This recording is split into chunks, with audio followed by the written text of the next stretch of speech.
Unya to, sa sinugdan pa lang mga kaigsunan, mahibuong ka. Kay kinilaging yawa mga kaigsunan, nisulti ni, ngadto ni adan og iba nga, kaon mo, sa bunga sa kahoy, nga nag-ila sa maayo og dawtan, muna sulti siya yawa. Ningon sang Ginoo, oy, adan og iba, ayaw mo kaon. Ayaw mo kaon, ingon sang Ginoo. Sus mga kaigsunan, ang unang tao sa adan og iba, ngadto man nituman sa yawa, nga anak man tato sa Diyos. Tanawa lang na.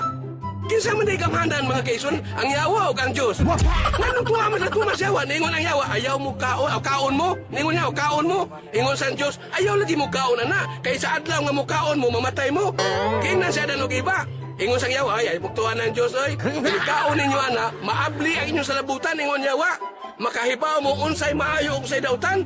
Pagkaon nila mga kaigsunan, ningon man Ginoo, tanawa ra ang tao, nikaunas bungas kahoy, nakaila na sila, unsay maayo, unsay dawtan, nasulti destino ng yawa.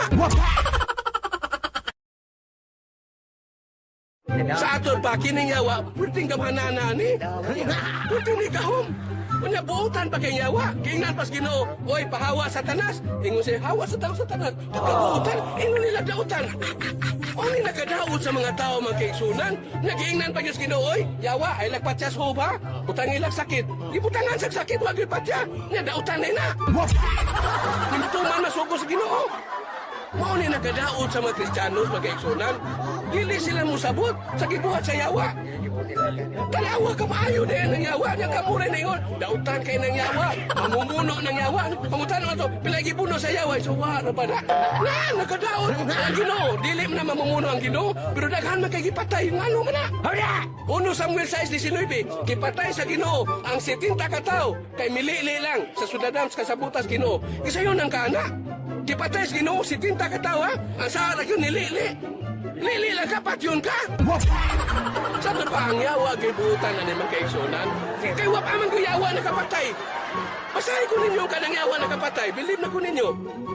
Maubita mga kaigsunan, na dinilang kutob, kaya disinya sa mga tungod dito, na akong nipawan, na kinidang yawa, mauday ni buutan, takang salamat, ngayong hapon. Brother D, ganina, batad pa mo ganina, na mas maayo ko no ang yawa kaysa Diyos. Kaya ang Diyos ko no, nagkagipatay. Kasi ang Diyos, bisilot ra. Dili na may mo na itong, kanang ingno na ito nga siya magkasakay, siya may tiksilot. Kanya, ang akong pangutana, kay matod pa mo, ang yawa mas maayo man sa Diyos, ang akong pangutana, wa man ta ka matuog Diyos, ganun ningon man ka nga mas maayo ang yawa. Wa man ka matuog Diyos, ganun nanam kay Diyos ron, niya di lang maayo. Wabe ko muingon mga, ang akong giingon mga kaigsunan, suma sa Biblia, akong napasahan ba, na ang yawa din mas buutan pa kay sa Diyos. Kano man, kaya nakapatay man ang Diyos, minat ang yawa, wa. Mauna ang ningon, buutan ang yawa kay sa Diyos. The motherfucking Eagle Double G. Mao na mga kaigsungan nga kami amo yun na yung kikuan nga nganong naingon ini man mi tungod lasab sa Biblia ngano man mga kaigsunan nganong di man mimutuan ng mga ikaduhang kinabuhi kanang salbisyon di man mimutuan ng ano man tungod kay daghan na kay nangamatay nagdoktrina sila mga kaigsunan nga human kung mamatay ang tao mabanhaw mabuhi pag-usap si aning kuro si aning sali dugay kay to din siging wali nangumusta ng mga anak si Sim pag wala si Sim namatay pwedeng paningkamot ato nga hindi kamatay nila mamalik sa plaza ay ba'y namalik doon ay namalik sa plaza tinuray mo ganito po naitabo yun na mga kaigsunan wag yun namalik nga naman kay kitang tanan na tao lang ta aron mamatay mao ginay klaro mga kaigsunan ginagyo ta mahitabo nga mabanhaw pa ta kano ko ang banhawon ta ngano mga kaigsunan kini sa Biblia mga kaigsunan ako giniikwan ninyo nga daghan kayong kontradiksyon sa Biblia nga usa sa sinungdan ngano nga di lang mimutuan ning Dios nangingon diha mga kaigsunan sa Mateo 7:21 sa Mateo dili tanan magsangpit Ginoo maluwas dili day tanan. Pero basa ni mo Roma 10:13, moingon naman sa ang tanan, musangpit sa ngalan sa Ginoo, maluwas, pagkada kong sulambawan ng Biblia. My dear friends, ladies and gentlemen, I am Rodi Racasa, and I would like to introduce the Philippine Atheist Association, KUNPAA. I repeat, Philippine Atheist Association, which strongly denies the existence of personal God, but willfully advocated the existence of an impersonal God. Indeed, it sounds godless, but then it is also very godly in many ways.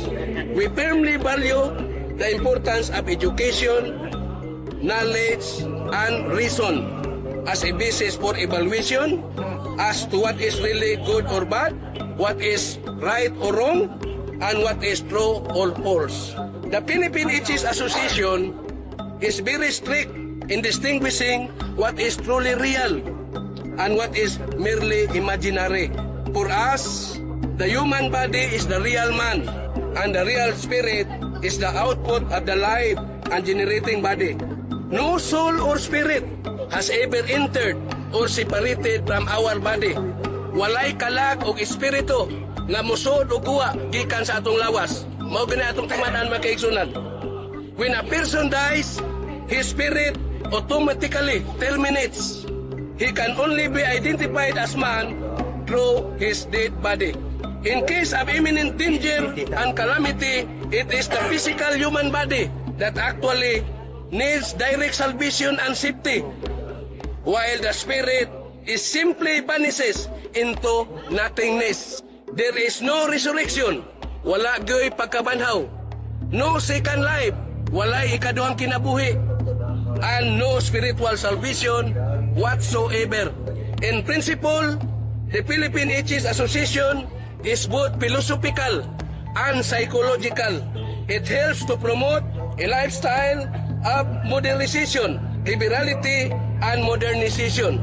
Consequently, a feeling of brotherhood is constantly circulating around, regardless of color, religion, or ideology in life.